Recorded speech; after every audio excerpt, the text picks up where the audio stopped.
Amen. Thank God for all that has been said and that's been done thus far.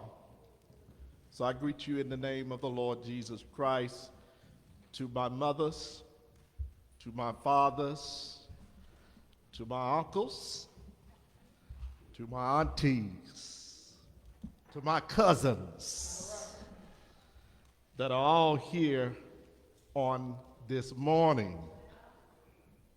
We don't meet strangers, so to my friends that are here and to the First Baptist Church family, thank you for, again, an opportunity.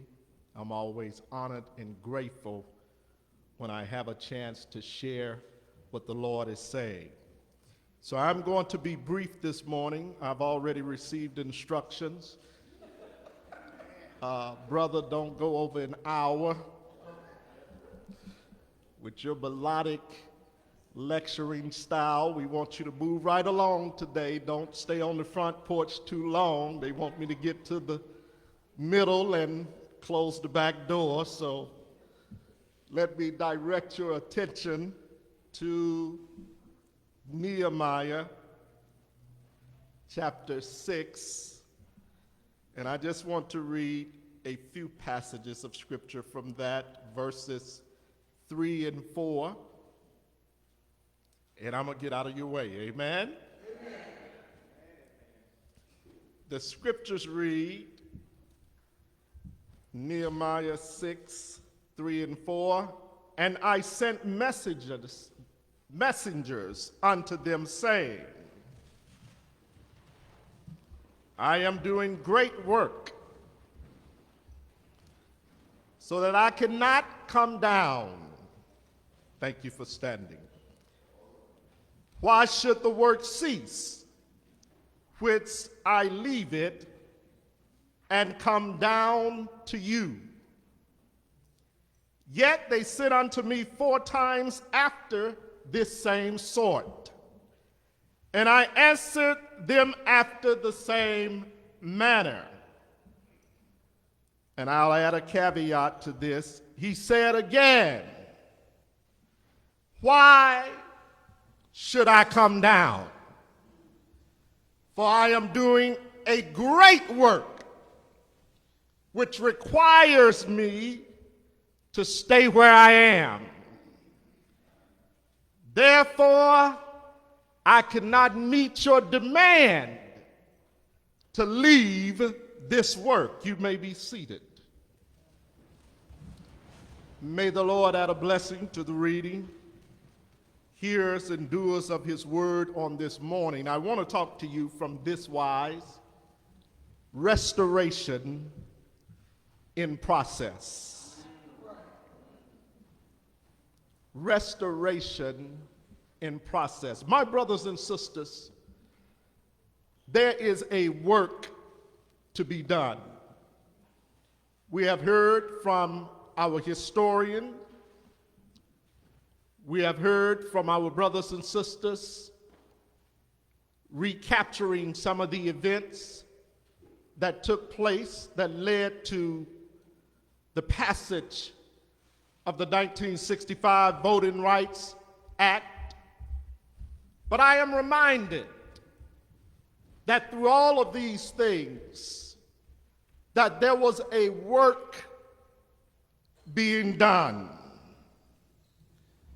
We are yet involved in a struggle that is the same, but just a different year. We are yet still fighting for a permanent solution when it comes to voting. It is an atrocity that we still have to renew voting rights every 20 years in this country. That is primarily designated to dealing with a particular group of people that are constantly and continually ostracized, called African Americans. It is a shame that in 24, African American schools are yet the most dilapidated. African American schools still have books that are 5 and 10 years behind. African American schools still do not have technology that will advance the thinking and the progress of our students. It is a shame that we are still having to fight this battle. Not only that, when you look at our neighborhoods, not just in the great state of Alabama, but across this country, it is equally shameful that every Martin Luther King drive in this nation is deeply embedded into the heart of a ghetto where the crime rate exceeds 50 and 60%. My brothers and sisters, there is a work yet to be done. We can say we have arrived, but I question that premise. Have we really arrived? Just because some of us are doing better than others and we separate ourselves based off of neighborhood, based off of education, it doesn't mean that you have arrived. My brother Malcolm said that if you can't count yourself as part of the whole, then you cannot say that you are part of the people group that you are fighting for. We are part of the whole. I greeted you as my father, as my mother, as my uncle and my auntie and my cousins. We are all one that's sitting in here this morning. Now, the prophet Nehemiah was dealing with some circumstances that were very similar to what we are dealing with today as a people. We are dealing with a corrupt political system. There's no other way to say it. We are dealing with corrupt politicians. There's no other way to say it.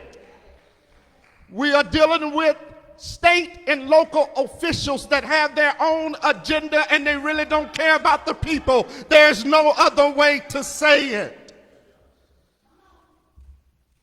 We are dealing with folks today that would try to persuade us and distract us and accuse us so that the work that we begun, we can stop. But I come here to tell you this morning that restoration is in process. Why am I on the wall? I'm on the wall because our children need a better education system.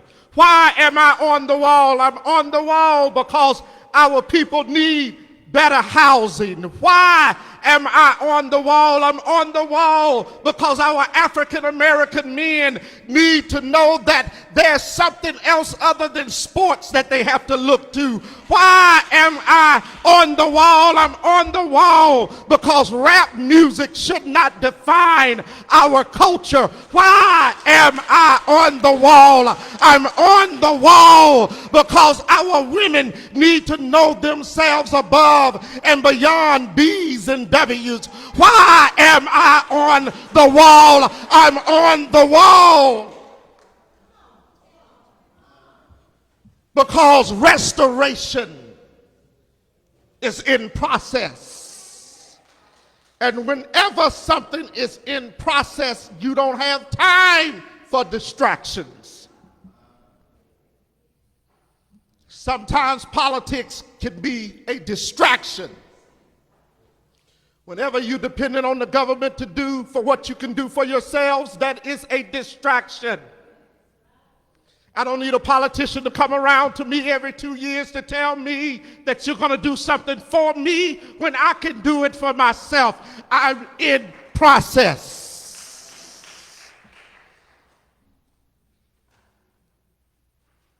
We, as a people here today, preparing to cross the Edmund Pettus Bridge in commemoration of Bloody Sunday, need to know that you are still in process.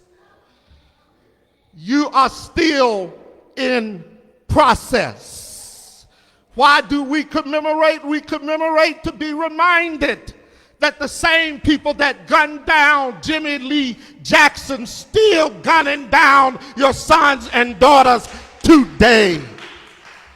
Why are you still in process? You're still in process because the same folk that kept you out of the schoolhouse is trying to keep you out the schoolhouse today. You are in process. Something when hanging trees have been replaced by the butt of a gun or the barrel of a gun. We are still in process. The prophet, and I'm just about finished here, said, I cannot come down. The work that I'm doing is greater than those words that you are echoing in my ears. He says, I understand that the king is a little bit worried and that there's a demand to know what I'm doing, but the walls are fortified, but the gate is missing. And I come to tell you something, that does no good to have walls when the gate hasn't been complete. You all have built up walls, fortified yourself in walls, but the gate is wide open. Sometimes, brothers and sisters, it does no good to have a stronghold around you when the gate is wide open.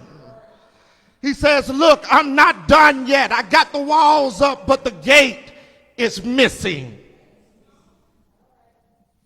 In your own life, where you are in process, you can have everything going good for you. Your finances could look good. Your job could look good. But if you don't have the gates up, the same people that control your job can let you go from the job. If you don't have the gates up to where you invest in yourself,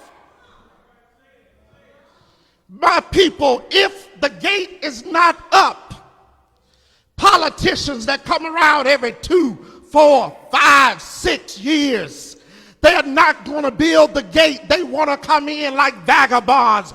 Build the gate when you are in process. Tell the politician no more of you lying to us. The days of fish sandwiches are over. The days for a few bucks to get my vote are over. No, I'm closing the gate. I'm going to fortify the gate. I'm still in process. I'm going to put the gate up. That means no more vagabonds coming my way. How many understand that you got to cut the vagabonds off? And listen at this, my brothers and sisters. He made sure that those that said that he was they were his friends. He made sure that they understood, friend or no friend, I cannot stop the work. Sometimes friends will try to distract you from doing and completing your assignment.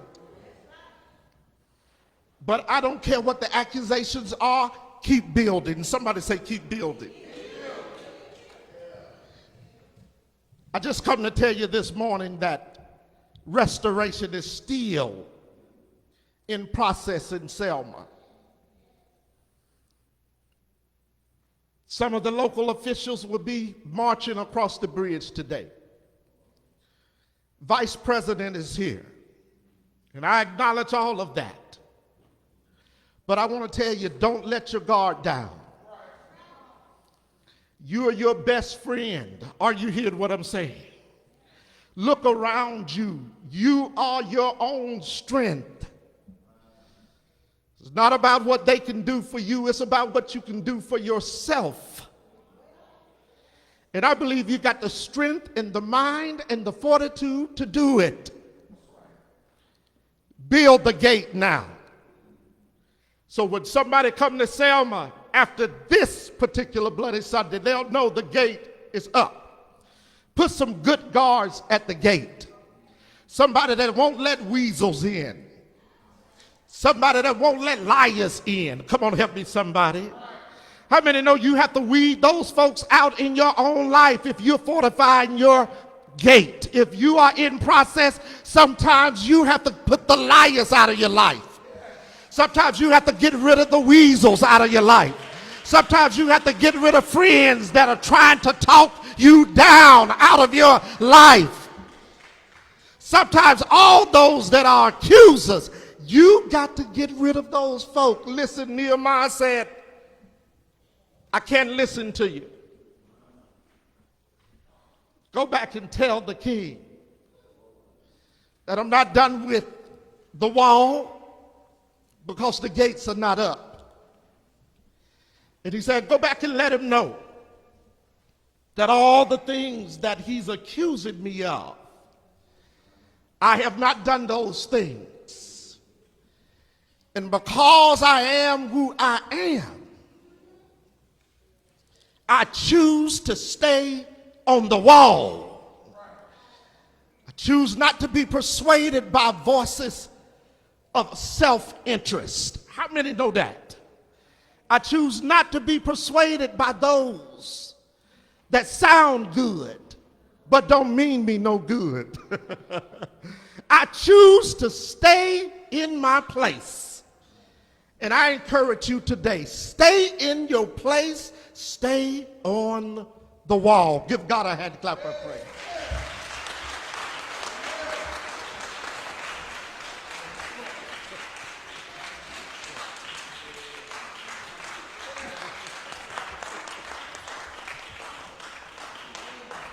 Come on, give the prophet another round of applause.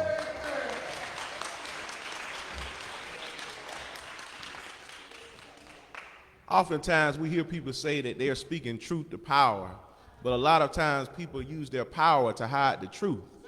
But brother prophet, you have certainly spoke truth to power today. You told me in the back that you always have a word, but my God,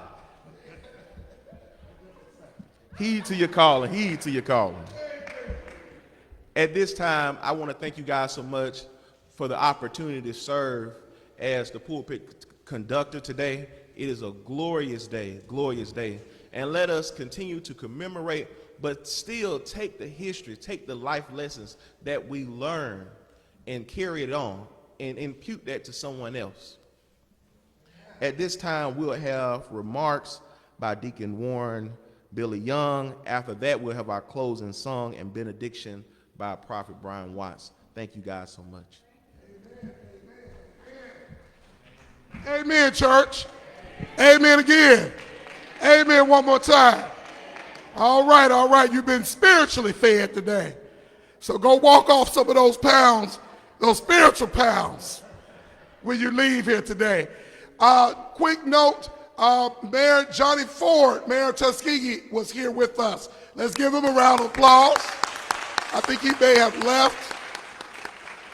And when I saw him walk in, I couldn't think of nobody but the late, great Deacon J.L. Chestnut Jr., because he would bring this young man to First Baptist every year. Ladies and gentlemen, give it up for Mr. Spiver Gordon. Give him a round of applause. Let him see you. Now, you know we got a thing about an original. Well, that's an original OG. All right, this is Snick right here. This original SNCC. This is original SCLC. So y'all got to give him more love than that.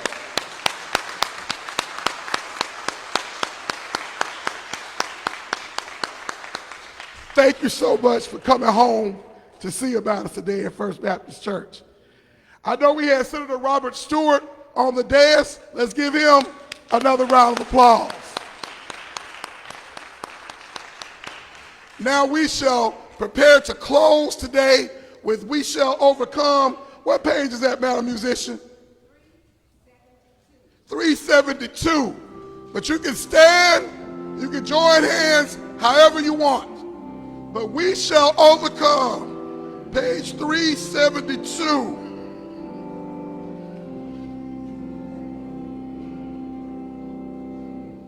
We shall overcome.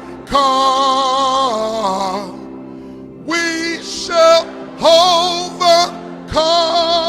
overcome. We shall overcome someday. Oh, deep in my heart, how to believe we shall overcome someday. We are not afraid. We are not afraid. We are not afraid. We are not afraid today. Oh, deep in my heart, how to believe we overcome someday. We shall live in peace. Oh, shall live in peace.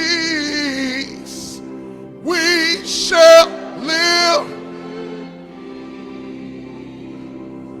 We shall live in peace someday. Oh, deep in heart, how to believe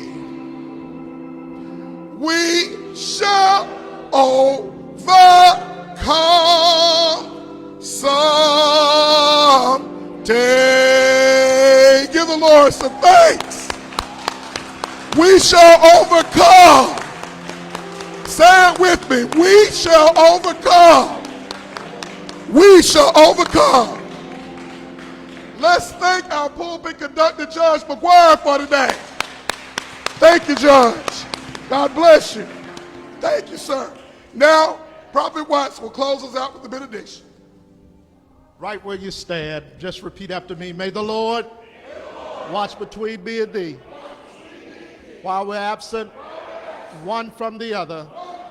In Jesus' name, amen. Go in peace. God bless you.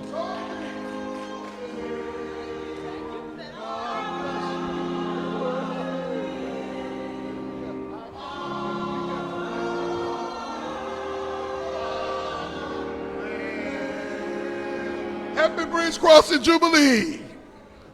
All right. Brother. That's a sort of Look, God. Amen. Close the gate. What do you think? We're going to close. Okay. I'm going to help you close.